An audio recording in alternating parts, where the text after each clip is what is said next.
अस्सलाम वालेकुम dear students, उम्मीद है कि आप लोग सब खैरियत से होंगे। आज केमिस्ट्री 10th क्लास का यूनिट नंबर 5 हम स्टार्ट करने जा रहे हैं। सबसे पहले एमसीक्यूज़ हैं, ये मैंने हाईलाइट कर दिए इनके आंसर्स, तो ये आपने याद करने हैं सबसे पहले, ठीक है। और किसी एमसीक्यूज़ की अगर आपको समझ ना आए वो आप मेरे से डिस्कस कर लीजिएगा। उसके बाद हम शॉर्ट क्वेश्चन की तरफ चलते हैं। पहला शॉर्ट क्वेश्चन है कि जी draw the energy diagram that represent the activation energy and show the effect of a catalyst. जी एक आपने एनर्जी डायग्राम ड्रा करनी है जो कि रिएक्टेंट से प्रोडक्ट के दरमियान है। कि रिएक्टेंट है, ये आपके रिएक्टेंट्स हैं और ये है प्रोडक्ट, और इन दोनों के दरमियान जो एनर्जी बैरियर है उसको हम कहते हैं एक्टिवेशन एनर्जी। तो ये जो डायग्राम है इसमें आपने ये एज इट इज़ आपने ड्रा करनी है, ये सब की सब, ठीक है। तो इसमें एनर्जी आप देख रहे हैं ऊपर की तरफ जाएं तो क्या हो रही है, इंक्रीज़ हो रही है, ठीक है। तो जैसे हमने कैटलिस्ट यूज़ करना है, तो जो एक्टिवेशन एनर्जी है वो क्या हो जाएगी, कम हो जाएगी। यानी कि इसमें दो सिनेरियो हैं हमारे पास। एक है जी एक्टिवेशन एनर्जी विदाउट कैटलिस्ट, और एक उसके नीचे है एक्टिवेशन एनर्जी विद कैटलिस्ट। तो आप ये देख सकते हैं कि इनके जो बार है, जो पीक है, इसके दरमियान कितना डिफरेंस है, ठीक है। तो ये चीज़ एज इट इज़ आपने ये ड्रा करनी है जी। उसके बाद क्वेश्चन नंबर 2 है आपका, what is the effect of catalyst on the following. तो इसमें आपने रेट ऑफ रिएक्शन के ऊपर बताना क्या इफेक्ट होता है, एनर्जी ऑफ एक्टिवेशन के ऊपर क्या होता है। ओवरऑल अगर देखा जाए तो कैटलिस्ट के यूज़ करने से जो एक्टिवेशन एनर्जी है या जो रेट ऑफ रिएक्शन है वो क्या हो जाता है, इंक्रीज़ हो जाता है, ठीक है। यानी कि रेट ऑफ रिएक्शन अगर हमने स्पीड अप करना हो तो उसके लिए हम कैटलिस्ट यूज़ करते हैं, और जो एक्टिवेशन एनर्जी है वो लो हो जाती है, जिसमें ऊपर हमने ये डायग्राम के अंदर भी, ग्राफ के अंदर ये बात की है कि दो चीज़ें थी, एक में हमने कैटलिस्ट यूज़ किया, दूसरे में कैटलिस्ट यूज़ नहीं किया। तो जिसमें कैटलिस्ट यूज़ किया उसकी एक्टिवेशन एनर्जी क्या हो गई है, कम हो गई है। उसके बाद क्वेश्चन नंबर 3 है, why powdered zinc react faster with acid than a piece of zinc. तो पाउडर फॉर्म चूँकि इसमें सरफेस एरिया ज़्यादा होता है, रिएक्टेंट को एक्टिव साइड के साथ मिलने का चांस ज़्यादा होता है, इस वजह से जितने ज़्यादा सबस्ट्रेट होंगे या जितने ज़्यादा आपके पास रिएक्टेंट होंगे उतनी ज़्यादा आपके पास एक्टिव साइट अवेलेबल होंगी, और इससे आपका जो रेट ऑफ रिएक्शन है वो स्पीड अप हो जाएगा। उसके बाद कुछ पैरामीटर्स हैं जो कि रेट ऑफ रिएक्शन को अफेक्ट करते हैं, जिसमें चेंज इन मैस है, फॉर्मेशन ऑफ गैस है और टेम्परेचर। ये आपकी जो टेक्स्ट बुक है उसके ऊपर मैंने आपको मार्क करवाया हुआ है। तो इनकी दो दो लाइनें जो है वो आपने उधर से भी याद करनी है, तीनों पॉइंट्स की। उसके बाद क्वेश्चन नंबर 5 है, explain collision theory and it's की कंपोनेंट्स। कोलिजन थ्योरी से क्या मुराद है कि रिएक्टेंट जो हैं वो आपस में टकराते हैं और प्रोडक्ट में कन्वर्ट हो जाते हैं, तो इसके लिए उनको एनर्जी चाहिए होती है, और वो एनर्जी उनको कैसे मिलती है, जब वो आपस में कोलाइड कर रहे होते हैं। तो इसके कंपोनेंट्स दो ही हैं कि एक तो एनर्जी और दूसरी ओरिएंटेशन, ठीक है। तो एनर्जी वो कहाँ से लेते हैं, मैंने आपको पहले बता दी है कि जब वो एक दूसरे के साथ कोलाइड करते हैं तो इस दौरान जो है वो रिपल्शन पैदा होती है, और उस रिपल्शन के नतीजे में एनर्जी प्रोड्यूस होती है। और दूसरे नंबर पे ओरिएंटेशन, मतलब कि उनकी जो डायरेक्शन है, अच्छा ये जो डायरेक्शन है ये प्रॉपरली नहीं होती, इनकी रैंडम डायरेक्शन होती है अगर ये गैस के मॉलिक्यूल में है तो। उसके बाद क्वेश्चन नंबर 6 है आपका, discuss the effect of changing the concentration of reactant on the rate of a reaction. जी इसमें यह है कि अगर आप सिर्फ कंसंट्रेशन को ही इंक्रीज करते जा रहे हैं और जो सबस्ट्रेट है उनकी कंसंट्रेशन एज इट इज़ रहती है, तो आपका रेट ऑफ रिएक्शन तो कुछ हद तक स्पीड अप होगा, लेकिन ये मुसलसल स्पीड अप नहीं रहेगा, ठीक है। उसके बाद क्वेश्चन नंबर 7 है, describe how graphs are used to interpret the rate of reaction. तो इसमें आपने दो चीज़ें याद रखनी है, एक तरफ आपने कंसंट्रेशन रखनी है और दूसरी तरफ टाइम रखना है, ठीक है, जो कि ऊपर भी हमने डिस्कस किया था। जिसमें आपके रिएक्टेंट या जो प्रोडक्ट है वो आपस में कन्वर्ट हो रहे होते हैं।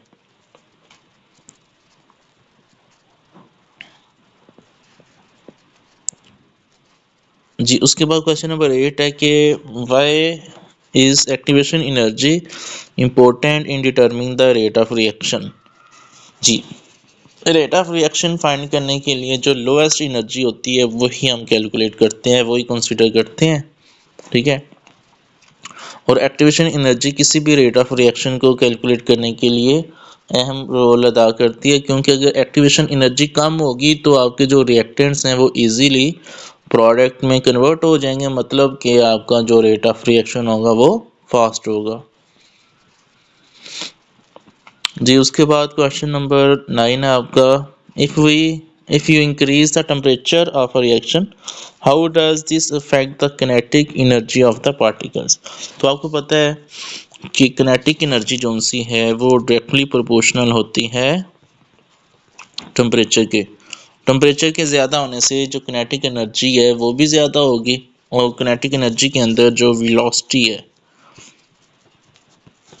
वो भी क्या हो जाएगी, ज़्यादा हो जाएगी, ठीक है।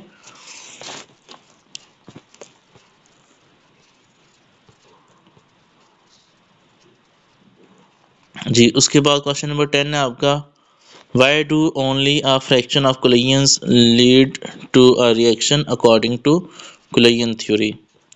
जी, कोलिजन थ्योरी के बारे में भी हम बात की थी कि जब रिएक्टेंट जो है आपस में टकराते हैं ना तो देन वो प्रोडक्ट में कन्वर्ट होते हैं। जब तक वो आपस में कोलाइड नहीं करेंगे वो प्रोडक्ट है वो नहीं बनेगी।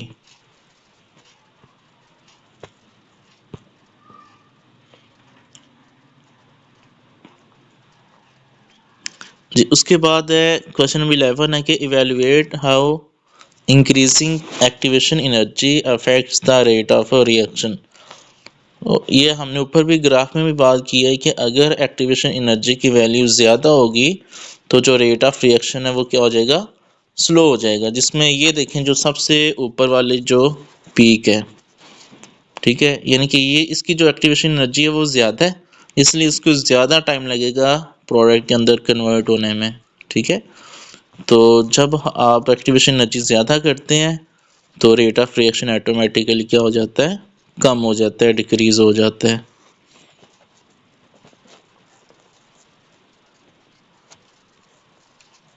जी, उसके बाद क्वेश्चन नंबर 12 है, suggest a way to identify if a catalyst has been effective in a reaction. जी, अगर आपने एक चीज़ आपने याद रखनी है कि जो कैटलिस्ट होते हैं वो स्पेसिफिक होते हैं है रिएक्शन के लिए, ठीक है।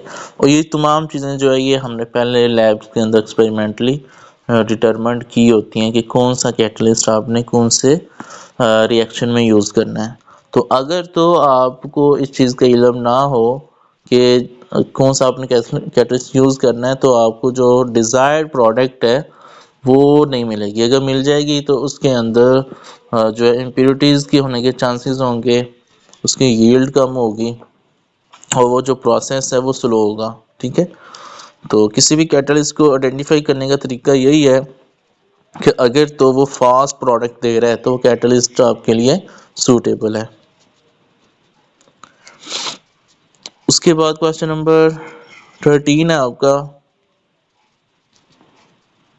Assess the impact of catalyst on industrial chemical process. तो जितने भी केमिकल इंडस्ट्रियल प्रोसेस हैं, जिस तरह ऑयल को घी में कन्वर्ट करने का जो प्रोसेस है, उसके बाद सोप सिंथेसिस का है या मेडिसिन बनाने का है, तो इस तमाम के अंदर जो कैटलिस्ट एक अहम रोल अदा करते हैं। ये पॉइंट्स मैंने आपको बना के दिए हुए हैं, ये आपने याद रखने हैं। 14 वाला है कि evaluate the impact of adding an enzyme to a biochemical reaction. जी, बायो वाले जो स्टूडेंट हैं उनको भी पता है कि हमारी बॉडी के अंदर भी एंजाइम्स मौजूद हैं, ठीक है। जिस तरह लिपिड्स को डाइजेस्ट करने के लिए लाइपेज है, कार्बोहाइड्रेट्स को डाइजेस्ट करने के लिए अमाइलेज एंजाइम है, ठीक है, ग्लूकोज को करने के लिए ग्लाइकोजन है, ठीक है। तो ये जितने भी बायोकेमिकल मतलब कि हमारी ज़िंदगी के साथ जो केमिकल प्रोसेस रिलेट करते हैं उनको हम कहते हैं बायोकेमिकल रिएक्शंस। तो उसके अंदर भी जो कैटलिस्ट है उनका एक अहम किरदार है। इसके ना क्वेश्चन नंबर 14 के दो आंसर्स हैं, एक ये पॉइंट्स में मैंने बताया हुआ है और एक जो है ये आपको मैंने पैराग्राफ की फॉर्म में बताया हुआ है। दोनों का मफहूम जो मतलब है वो एक ही है। उसके बाद क्वेश्चन नंबर 15 है, analyse how temperature control during transportation can affect the quality of the product. जी, ऑप्टिमम टेम्परेचर और ऑप्टिमम पीएच ये किसी भी बायोकेमिकल जो प्रोसेस है या एंजाइम के रिलेटेड जो प्रोसेस होता है उसको डिटरमिन करने के लिए एक अहम रोल अदा करते हैं। अगर आप ऑप्टिमम टेम्परेचर से कम या ज़्यादा करेंगे तो आपको जो मुतलका जो प्रोडक्ट है, जो डिज़ायर्ड प्रोडक्ट है वो नहीं मिलेगी। जी, ये वही ग्राफ है जो मैंने आपको बताया था आपके शॉर्ट क्वेश्चन में भी आया था कि एक तरफ आपने कंसंट्रेशन को रखना है और दूसरी तरफ आपने टाइम को रखना है। ठीक है, ये था आपका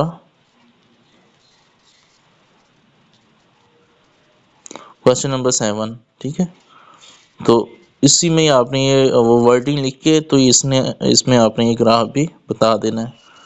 अच्छा, ये जो ग्राफ है इसके अंदर ये जो कर्व है ये डिक्रीज होती जा रही है with the passage of time. तो इससे मुराद है कि इसमें जो रेट ऑफ रिएक्शन है वो क्या होना शुरू हो गया है, स्लो हो गया है। अब उसी तरह अगर आपने टेम्परेचर को ज़्यादा कर दिया है, एक तरफ यहाँ पे रेट ऑफ रिएक्शन है और दूसरी तरफ टेम्परेचर है, तो जैसे जैसे आप टेम्परेचर को ज़्यादा करते जाएंगे वैसे वैसे जो आपका रेट ऑफ रिएक्शन है उसकी स्पीड क्या होती जाएगी, ज़्यादा हो जाएगी और एक ऐसा टेम्परेचर आएगा जिस पे जाके वो कांस्टेंट हो जाएगी और यही आपका टेम्परेचर कहलाता है ऑप्टिमम टेम्परेचर।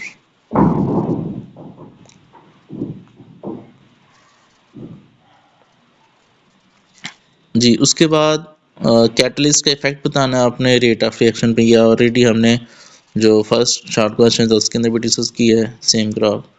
तो इसमें यही है कि अगर आप कैटलिस्ट यूज़ करेंगे तो आपके जो रिएक्टेंट हैं वो जल्दी से प्रोडक्ट में कन्वर्ट हो जाएंगे और आपका जो रेट ऑफ रिएक्शन है वो फास्ट रहेगा। उसके बाद क्वेश्चन नंबर ये 2 है, an increase in surface area.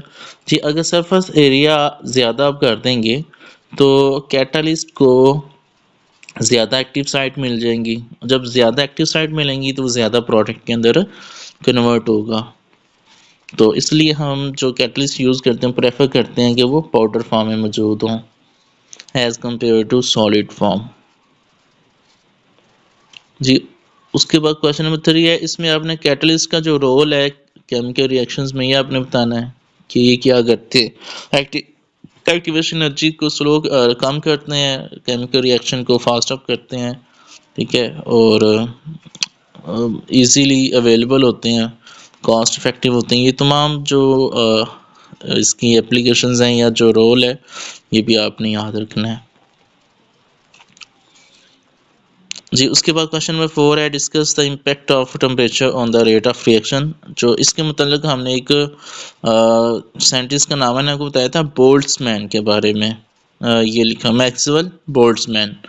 जी, इसने दो कर्व बताई थी कि वो कर्व जो कि आपकी एक्टिवेशन एनर्जी के बाद वाली थी, ये वाली, ये जो शेडेड एरिया है ये इसने बताया था कि एक जब हम कैटलिस्ट यूज़ करते हैं तो हमारे पास जो शेडेड एरिया है यानी कि एक्टिवेशन एनर्जी के बाद वाला जो एरिया ये मेंशन किया हुआ है वो ज़्यादा आता है। ठीक है, और अगर आप कैटलिस्ट यूज़ नहीं करेंगे जिस तरह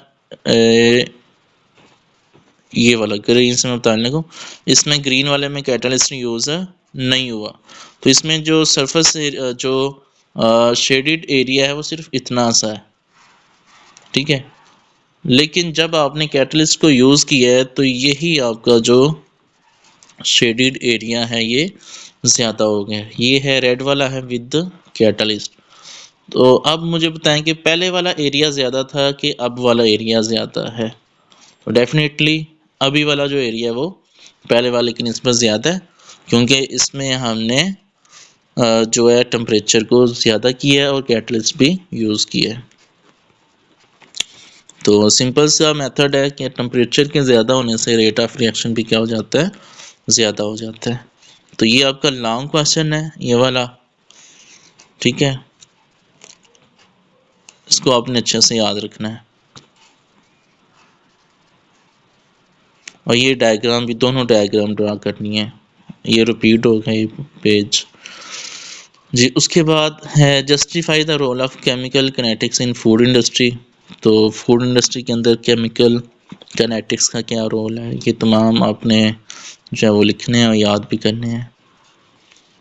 उसके बाद 6 वाला जो है ये एक्सपेरिमेंट बेस्ड है, ठीक है। तो ये एक्सपेरिमेंट जो है ये हमने लैब में किया था उस दिन, एसिड बेस टाइट्रेशन वाला।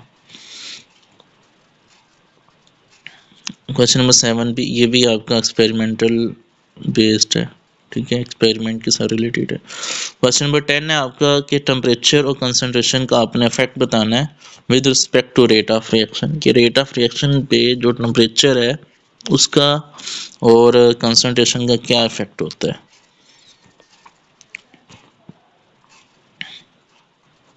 उसके बाद क्वेश्चन नंबर 11 है discuss the significance of activation energy in chemical reactions and its relationship to reaction rate. तो ये भी वही बात है जो हमने ऊपर की है कि एक्टिवेशन एनर्जी अगर ज़्यादा होगी तो रेट ऑफ रिएक्शन सारी बात है फिर स्लो हो जाएगा, कम हो जाएगा, और अगर एक्टिवेशन एनर्जी कम है तो रेट ऑफ रिएक्शन फास्ट हो जाएगा।